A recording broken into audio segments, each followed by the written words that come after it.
चलिए शुरुआत करते हैं आज के हमारे इस सेशन को।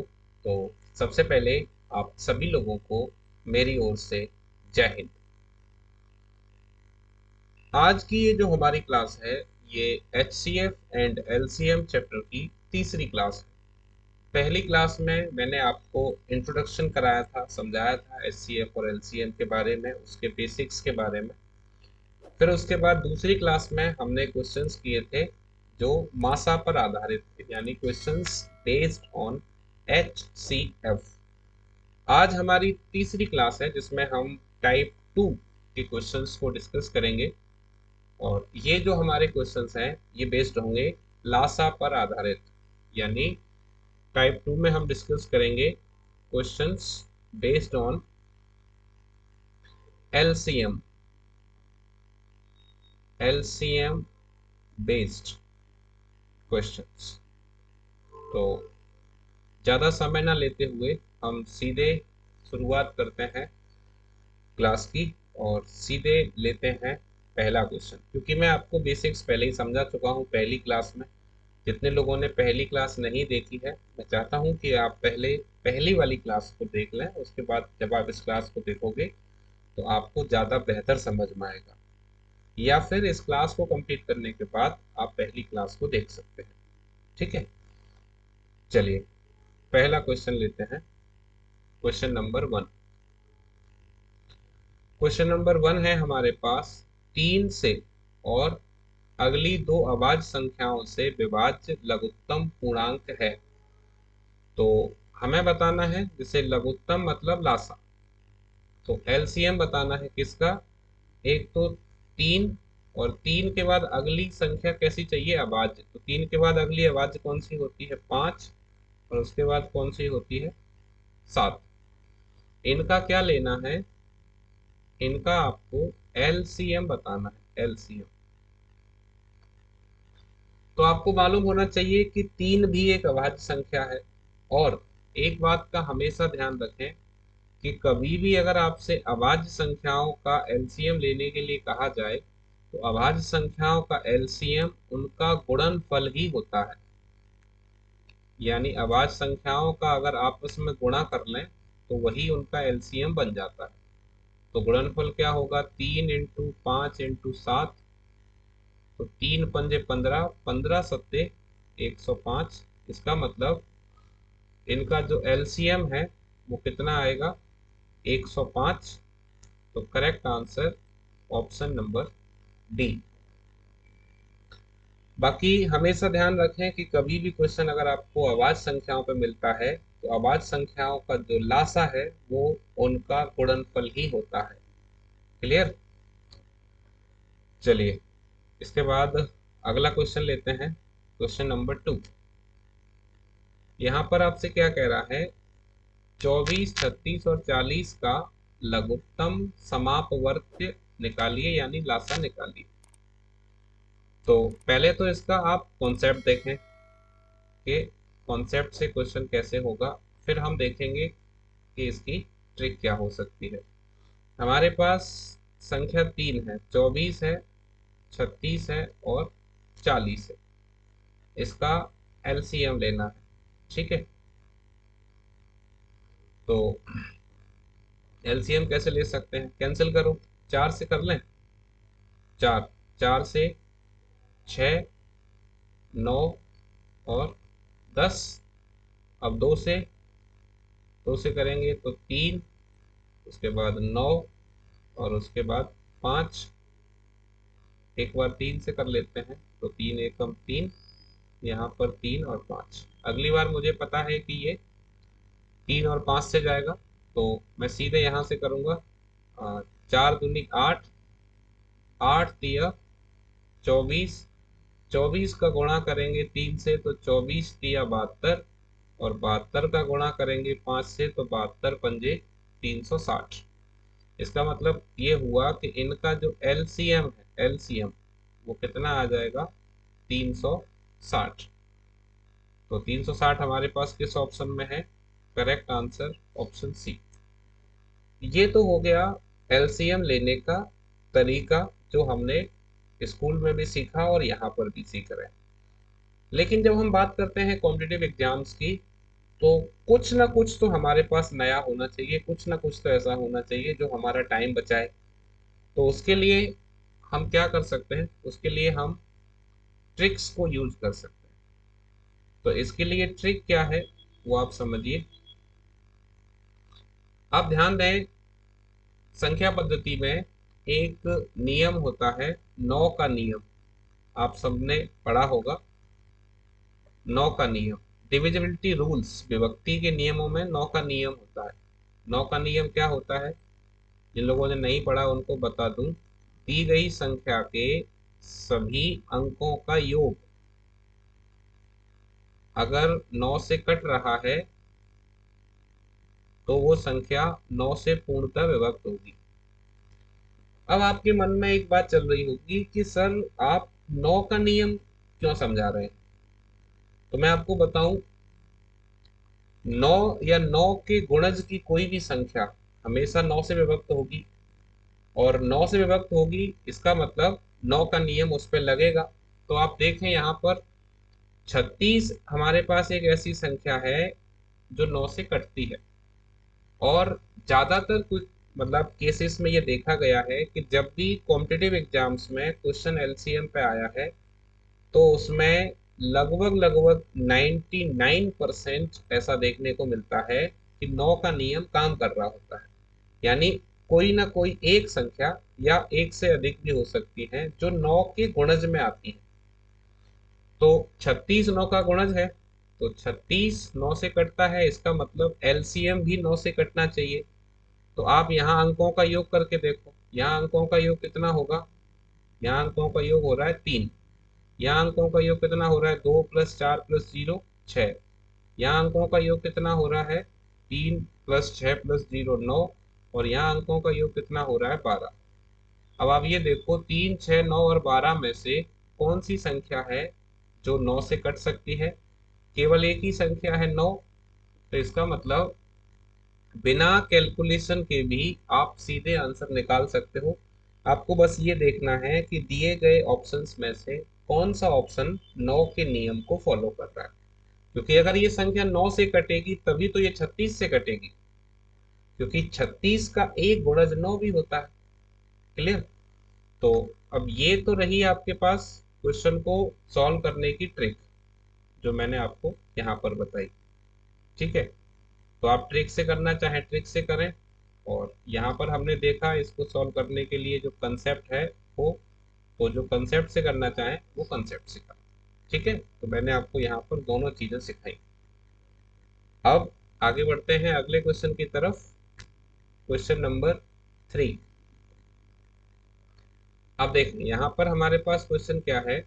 क्वेश्चन नंबर 3 में एक रेजिमेंट के सिपाहियों को 10 15 और 20 की पंक्तियों में खड़े होकर पूर्ण वर्ग बनाने होते हैं तो सिपाहियों की न्यूनतम संख्या होगी।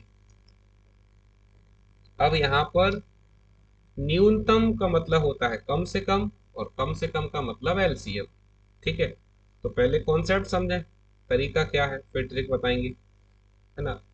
संख्या है हमारे पास 10 15 और 20। अब आपको ये बताना है कि 10 15 और 20 इन तीनों संख्याओं से विभक्त होने वाली छोटी से छोटी संख्या जो कि क्या हो, पूर्ण वर्ग हो। यहाँ पर ये बात इंपॉर्टेंट है, पूर्ण वर्ग होनी चाहिए। कैंसिल कर रहा हूं मैं, पहले 2 से कैंसिल करेंगे तो यहाँ मिलेगा 5, फिर यहाँ ये 15 और ये मिलेगा 10।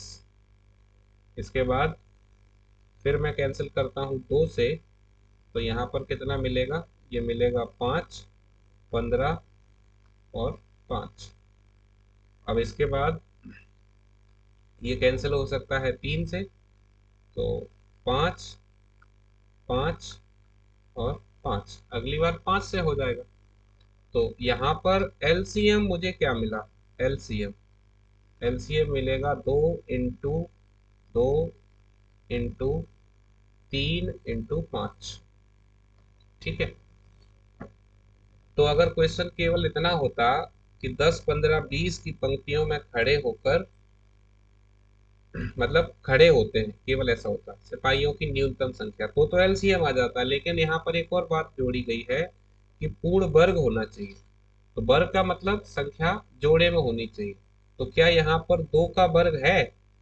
बिल्कुल है, क्योंकि 2 का गुणा 2 बार है।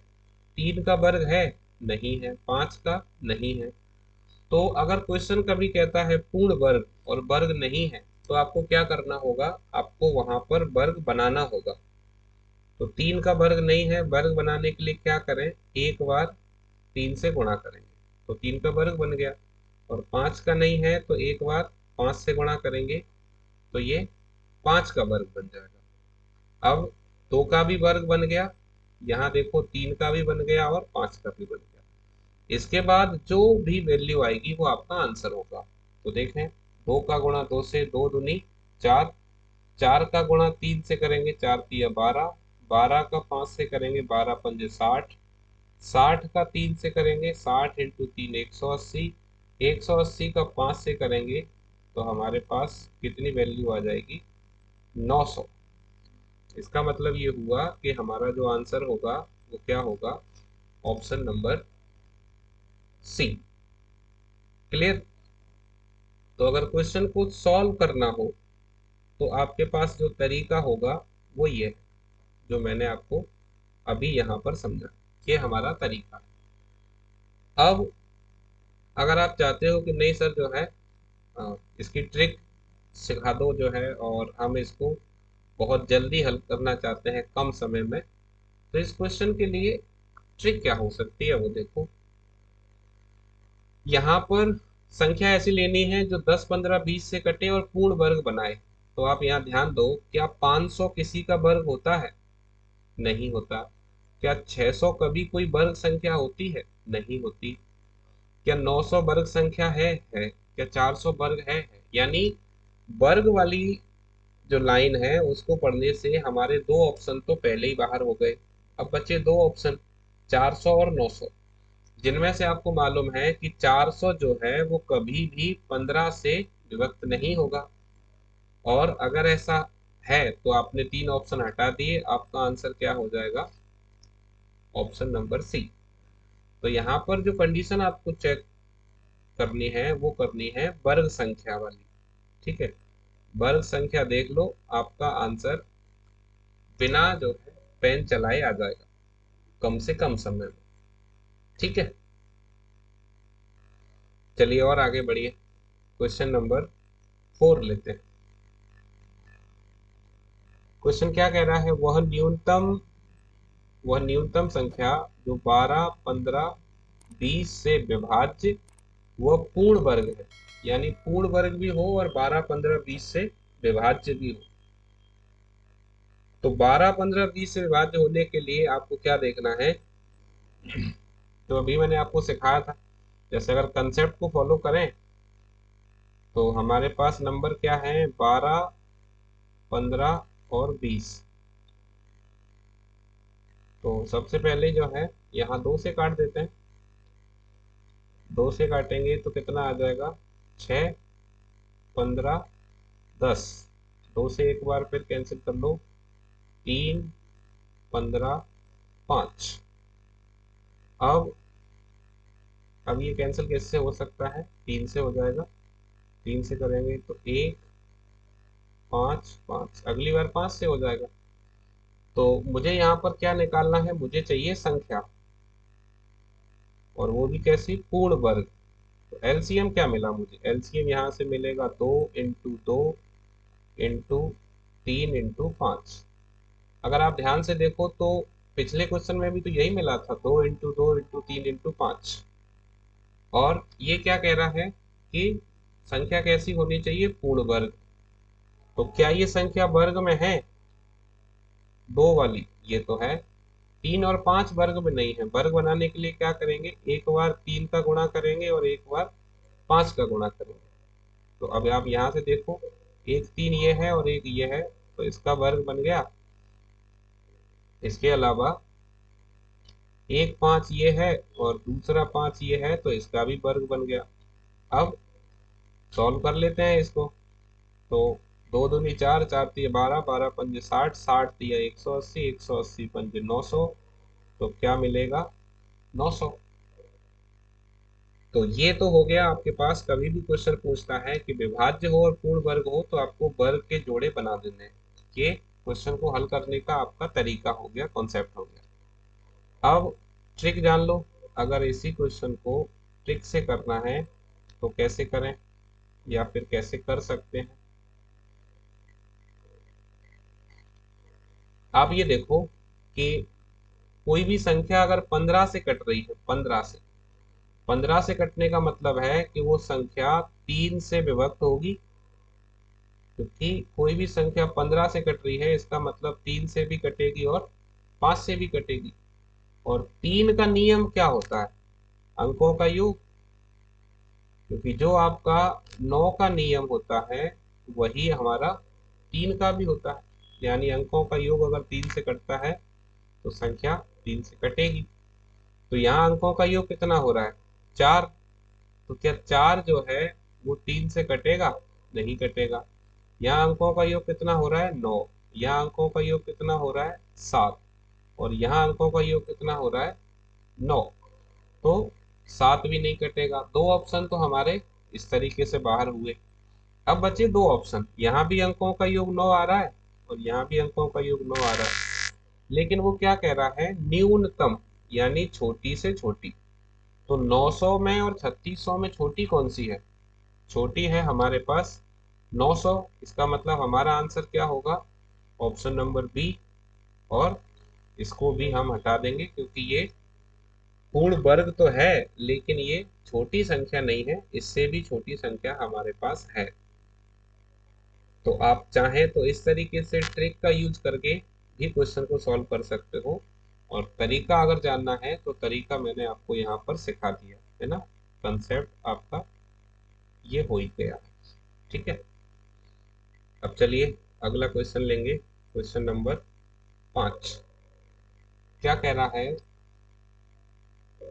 दो असहभाज्य संख्याओं का गुणनफल 117 है, उनका लासा कितना होगा? ऐसे क्वेश्चन में आप हमेशा ध्यान रखें, कभी भी अगर आपसे पूछा जाए कि असहभाज्य संख्याओं का लासा क्या होगा, तो असहभाज्य संख्याओं का जो लासा है वो संख्याओं के गुणनफल के बराबर होता है। ये ध्यान रखें। तो गुणनफल कितना दिया है? 117। तो जितना गुणनफल होता है उतना ही लासा होता है। इसका मतलब इसका लासा कितना आएगा? 117। तो ऐसे क्वेश्चन में तो हम टाइम वेस्ट नहीं करेंगे। जैसे ही आपको मिलता है कि असहभाज्य संख्याओं का लासा निकालना है और गुणनफल दिया है, या कभी ऐसा हो कि लासा दिया हो और गुणनफल निकालना हो, तो आप डायरेक्ट जो है, जो संख्या आपको दी गई है बस उसी संख्या को अपना आंसर चुन लेना, क्योंकि वही आंसर सही होता है। ठीक है। इसके बाद अगला क्वेश्चन नंबर 6। क्या कह रहा है? यदि 9वीं कक्षा के छात्रों को 6, 8, 12 और 16 की पंक्तियां बनाई जाती हैं तो कोई भी छात्र छूटता नहीं है। तदनुसार उस कक्षा में छात्रों की कुल संभावित संख्या कितनी है? यानी ऐसी संख्या लेनी है जो हमारे पास 6, 8, 12 और 16 से विभक्त हो जाए। ठीक है। तो 6, 8, 12, 16 से विभक्त होने के लिए चाहो तो एलसीएम ले लो, चाहो तो आप डायरेक्ट भी चेक कर सकते हो। चलो एलसीएम ही ले लेते हैं। 6, 8, 12 और 16। एलसीएम लेंगे तो सबसे पहले छोटी संख्या से ही ले लेंगे। 2 को ले लो, 3, 4, 6 और 8। अब फिर 2 से, तो 3, 2, 3 और 4। एक बार 2 से फिर कर लेंगे तो 3, 1, 3, 2।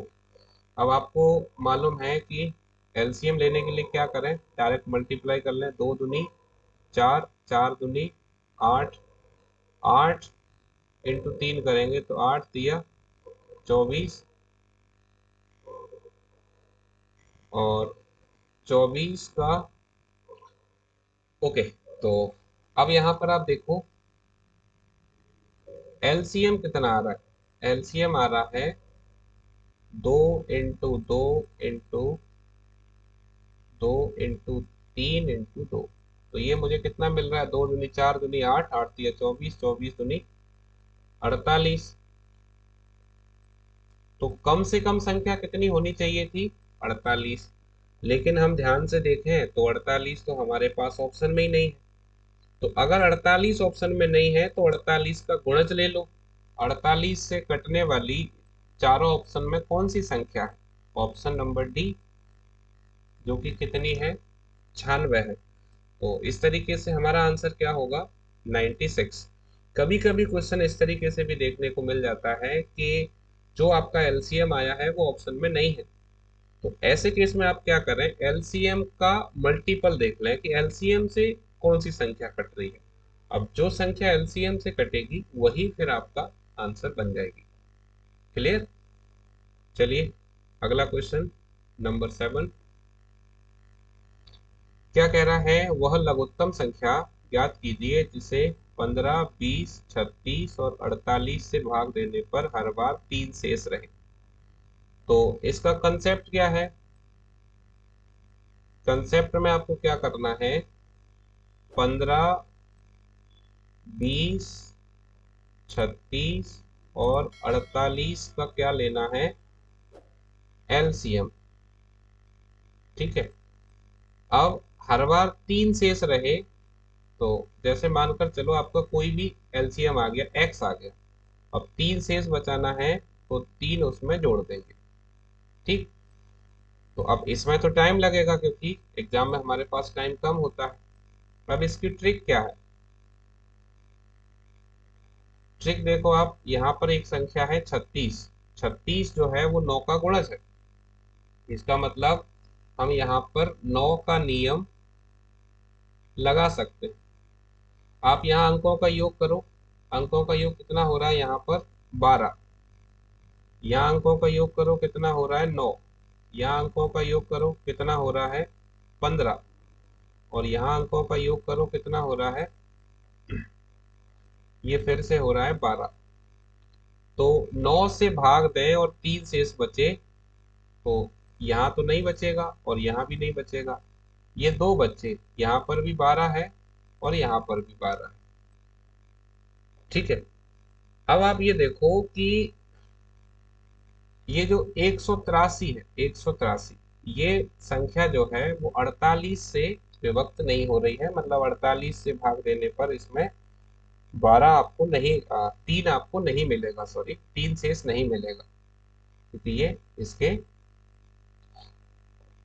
मल्टीपल का हिस्सा नहीं है। जबकि हम यहाँ पर देखें कि जो 723 है, ये 48 से भाग देने पर इसमें 3 शेष बच जाएगा। तो क्या करेंगे? हम इसको हटा देंगे और हमारा आंसर हो जाएगा ऑप्शन नंबर डी। तो ट्रिक में आपको क्या करना होता है? थोड़ा सा कभी कभी जब दो ऑप्शन एक जैसे बचते हैं, तब आपको अपना इंटेलिजेंस यूज करके ये देखना होता है कि जो दो संख्या बची हुई है उनमें से कौन सी एक संख्या उस शर्त को पूरा नहीं कर रही है। ठीक है। और ये अगर आप देख पाते हो तो फिर आपका आंसर जल्दी आ जाएगा, और नहीं है तो फिर आपको क्या करना है? एलसीएम लेना इन सब का। एलसीएम लेने पर जो आएगा उसमें 3 जोड़ देना। 3 जोड़ने पर आपको आपका आंसर मिल जाएगा। क्लियर? चलो और आगे बढ़ते हैं। क्वेश्चन नंबर 8 क्या कह रहा है? 3 अंकों की वह संख्या बताएं जिसे 2, 5, 9, 11 से विभाजित करने पर प्रत्येक मामले में शेषफल 1 बचे। तो हमें मुख्य रूप से कौन सी संख्या चाहिए थी? 9। तो ये यहाँ पर पहले ही है। 9 का नियम लगाओ और ट्रिक से करो। ट्रिक लगाएंगे इसमें क्योंकि अब हम यहाँ पर समय खराब नहीं करेंगे। अंकों का योग कितना हो रहा है? आप यहाँ पर देखो, अंकों का योग यहाँ हो रहा है 18। यहाँ अंकों का योग कितना हो रहा है? यहाँ अंकों का योग हो रहा है 20। यहाँ अंकों का योग कितना हो रहा है? 19। और यहाँ अंकों का योग कितना हो रहा है? ये हो जाएगा 25। तो एक बात बताओ, 9 से भाग देने पर एक बचे ऐसी कौन सी संख्या है? 9 से भाग दें तो क्या 18 में एक बचेगा? नहीं बचेगा। 20 में 2 बचेंगे? तो ये भी नहीं। 19 में 9 दूनी 18, यहाँ पर एक शेष बचेगा। यहाँ 9 दूनी 18, यहाँ पे तो 7 बचेंगे, तो ये भी नहीं, यानी correct answer option number C 991। तो एलसीएम लेने के लिए 9 का नियम आपके बहुत काम आने वाला है। आप इसको विशेष रूप से ध्यान रखें और इसकी अच्छी खासी प्रैक्टिस कर लें, जिससे एग्जाम में आपको बहुत अधिक समय खर्च ना करना पड़े। क्लियर? चलिए अगला क्वेश्चन नंबर 9 क्या कह रहा है, वह लघुत्तम संख्या ज्ञात कीजिए जिसे 24 और 36 से विभाजित करने पर शेषफल क्रमशः 14 और 26 होंगे। मतलब 24 से भाग दें तो 14 बच जाए, और 36 से दें तो 26 बच जाए। जब शेष अलग अलग बचते हैं तो मैंने क्या बताया था आपको कि आप इनका डिफरेंस ले लें। 24 में से 14 गए तो 10 बचेगा, 36 में से 26 गए तो 10 बचेगा। अब जो संख्या आपको बताई गई है जैसे 24 और 36, इनका क्या ले लेंगे, इनका ले लेंगे एलसीएम, लासा। तो 24 और 36 से घटने वाली संख्या आप सभी को पता है क्या होगी, 72 होगी। 24 दिया 72 और 36 दूनी 72। अब जो ये शेष आता है, एक तो ये हमेशा बराबर होगा, और इसको आपको क्या करना होता है, दी गई संख्या में से, यानी जो आपने एलसीएम निकाला है उसमें से माइनस करते हैं। तो 72 में से 10 माइनस करेंगे तो हमारे पास आंसर क्या आ जाएगा, ऑप्शन नंबर बी 62। तो जब भी आप जो है 24 से भाग दोगे 62 में, तो 24 दूनी 48, आपके पास 14 बचेगा, और 36 से दोगे तो 36 एकम 36, 26 बचेगा। ऐसे क्वेश्चन में हमेशा जो आपको शेष दिया है उसको जब आप घटाओगे तो दोनों तरफ कॉमन वैल्यू आएगी, उसे एलसीएम में से माइनस करने पर आप सीधे आंसर तक पहुंच सकते हो। क्लियर? थोड़ा सा और आगे बढ़ते हैं और अगले क्वेश्चन को लेते हैं। क्वेश्चन नंबर 10 देखिए, वह सबसे छोटी संख्या जिसे 16, 18, 21 से भाग देने पर शेषफल 3, 5, 8 शेष रहते हैं, वो बताइए। सबसे छोटी किससे भाग देना है, 16 से भाग दें तो 3 रह जाए, 18 से दें तो 5 रह जाए, और 21 से दें तो 8 रह जाए। अब आप देखो यहाँ कितना बचेगा, 13, यहाँ भी कितना बचेगा 13, और यहाँ भी कितना बचेगा 13। यानी जब माइनस कर रहे हैं तो तीनों ही कंडीशन में हमें क्या मिल रहा है, 13 मिल रहा है। अब मैंने आपको अभी समझाया था कि क्या करते हैं, ये जो संख्या है इनका एलसीएम लेते हैं, एलसीएम, ठीक है। और एलसीएम जो मिलेगा, जैसे यहाँ जो वैल्यू मिलेगी उसमें से क्या करेंगे, 13 माइनस करेंगे, जैसे हमने इस क्वेश्चन में किया था। ठीक वैसे ही यहाँ पर जो एलसीएम आएगा उसमें से 13 माइनस करेंगे तो हमारे पास वैल्यू आ जाएगी। ठीक है, चाहो तो आप एलसीएम ले लो। जैसे मानकर चलो कि एलसीएम आ गया कोई एक नंबर एक्स, फिर इसमें से 13 माइनस कर देंगे तो यहाँ पर आपके पास जो भी वैल्यू बचेगी वो आपका आंसर होगा। लेकिन अगर छोटी वैल्यू हो तो ठीक है, अगर बड़ी वैल्यू आती है तो उसके लिए क्या करें, उसके लिए मैंने आपको ट्रिक बता रखी है। मैंने आपको समझाया है कि जो है आप 9 का नियम ध्यान रखें, क्योंकि मैंने आपको समझाया था कि मोस्टली क्वेश्चन आपको 9 के नियम पे मिलेंगे। 9 का नियम कहता है अंकों का योग, तो यहाँ अंकों का योग करने पर कितना आ रहा है 4, यहाँ अंकों का योग करने पर कितना आ रहा है 9, यहाँ अंकों का योग करने पर कितना आ रहा है 23, और यहाँ अंकों का योग करने पर कितना आ रहा है 20। अब 9 का भाग देने पर, 9 का भाग 4 में देंगे तो शेष क्या बचेगा, ये अपने आप ही शेष बचेगा 4, है ना। जबकि 9 का भाग देने पर हम क्या चाहते हैं, शेष कितना बचे, शेष बचे 5। ठीक है, तो क्योंकि 18 से दे रहे हैं, 18 से 5 बचेगा तो 9 से भी 5 बचेगा, तो क्या यहाँ पर 5 बचेगा, नहीं। क्या यहाँ पर 5 बचेगा, नहीं। क्या यहाँ पर 5 बचेगा, बिल्कुल बचेगा। और क्या यहाँ पर 5 बचेगा, क्योंकि देखो 23 में भाग दोगे 9 से तो 9 दूनी 18, शेष बच जाएगा 5। 20 में भाग दोगे तो 9 दूनी 18, शेष कितना बचेगा 2। तो 995 वो संख्या हमें मिल रही है जिसमें अगर हम भाग देते हैं तो हमारे पास जो शेष है वो कितना आ जाएगा, वो हमें मिल जाएगा 5। तो आपको एक बात समझ में आई होगी कि 9 का नियम आपको बहुत हेल्प करता है। और अगर आपके पास समय है क्वेश्चन को सॉल्व करने के लिए तो मैं आपको यहाँ पर कंसेप्ट समझा चुका हूँ। कंसेप्ट के थ्रू आप क्वेश्चन को सॉल्व कर सकते हो। ठीक है, एलसीएम लेकर जो भी मिले वैल्यू उसमें से 13 माइनस कर देना, आपको आंसर मिल जाएगा। लेकिन हमेशा चूंकि हमें कॉम्पिटिटिव एग्जाम्स में स्पीड पर भी ध्यान देना होता है, तो स्पीड का ध्यान रखने के लिए आपको ट्रिक भी आनी चाहिए जिससे आप क्वेश्चन को जल्दी बना पाओ। ठीक है, अब एक बार क्या करते हैं, जल्दी से सारे क्वेश्चंस को रिकैप करते हैं। तो आज की क्लास हमने शुरू की टाइप 2, जो हमारी क्लास थी आज वो टाइप 2 की थी जिसमें एलसीएम वाले क्वेश्चंस को देखा।